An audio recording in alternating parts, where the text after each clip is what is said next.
ইন্নাল হামদুলিল্লাহ ওয়াসসালাতু ওয়াসসালামু আলা রাসূলিল্লাহ আম্মা বাদ। প্রতিদিন আমরা কত আমল করি, কত ইবাদত করি, নামাজ পড়ি, তিলাওয়াত করি, জিকির করি, দান সাদাকা করি, মানুষকে সাহায্য করি, পরিবারের দেখাশোনা করি। এসব নেক আমল আমাদের আমলনামায় জমা হতে থাকে। আখিরাতে এই আমলগুলোর বরকতে আমরা আল্লাহর রহমতের উপযুক্ত হব ইনশাআল্লাহ। তার দয়ায় জাহান্নাম থেকে নাজাত পেয়ে আমরা জান্নাত লাভে ধন্য হব। কিন্তু অনেক ভাই এমন আছেন যারা বহু নেক আমল করা সত্ত্বেও এগুলো তাদের কোনো কাজে আসবে না, বরং তাদের নেক আমলের পাহাড়ও হাসরের ময়দানে খড়কুটোর ন্যায় উড়ে যাবে। প্রিয় ভাই ও বোন, আপনি কি জানেন তারা কারা? চলুন এই ব্যাপারে রাসূল সাল্লাল্লাহু আলাইহি ওয়াসাল্লামের একটি মূল্যবান হাদিস জানা যাক।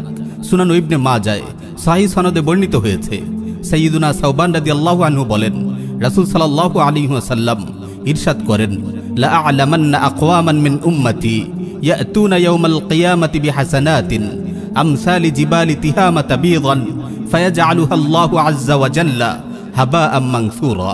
আমি আমার উম্মতের এমন অনেক লোকের কথা জানি যারা কিয়ামতের দিন তিহামার সাদা পর্বতমালার সমতুল্য নেক আমল নিয়ে হাজির হবে, কিন্তু আল্লাহ তাআলা সেগুলোকে বিক্ষিপ্ত ধূলিকণার ন্যায় বাতাসে উড়িয়ে দেবেন।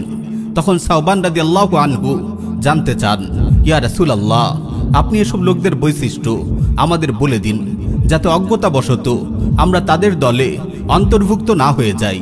রাসূল সাল্লাল্লাহু আলাইহি ওয়াসাল্লাম উত্তর দেন, আমা ইন্নাহুম ইখওয়ানুকুম ওয়া মিন জিলদাতিকুম ওয়া ইয়াখুযুনা মিনাল লাইল কামা তা'খুযুন ওয়ালাকিন্নাহুম আকওয়ামুন ইযা খালাউ বিমাহারিমিল্লাহ ইনতাহাকুহা। তারা তোমাদেরই ভাই এবং তোমাদের সম্প্রদায়েরই লোক। রাতের বেলায় তারা তোমাদের মতোই ইবাদত করে, কিন্তু তারা নির্জনে হারাম কাজে লিপ্ত হয়। আল্লাহ রাব্বুল আলামিন আমাদের হেফাজত করুন। প্রিয় ভাই ও বোন, আমরা যত ইবাদতই করি না কেন, যদি গোপন গুনাহের বদ অভ্যেস আমরা পরিত্যাগ করতে না পারি, তবে আমাদের পাহাড় পরিমাণ নেক আমলও কিয়ামতের দিন খড়কুটোর ন্যায় উড়ে যাবে। একটু ভেবে দেখুন তো, আপনি যখন একাকী থাকেন, মানুষের দৃষ্টি থেকে দূরে থাকেন, তখন আপনি কি হারাম কাজে লিপ্ত হন? আপনি কি কানে হেডফোন চাপিয়ে গান শুনেন, যে গান অন্তরে মুনাফিকি সৃষ্টি করে?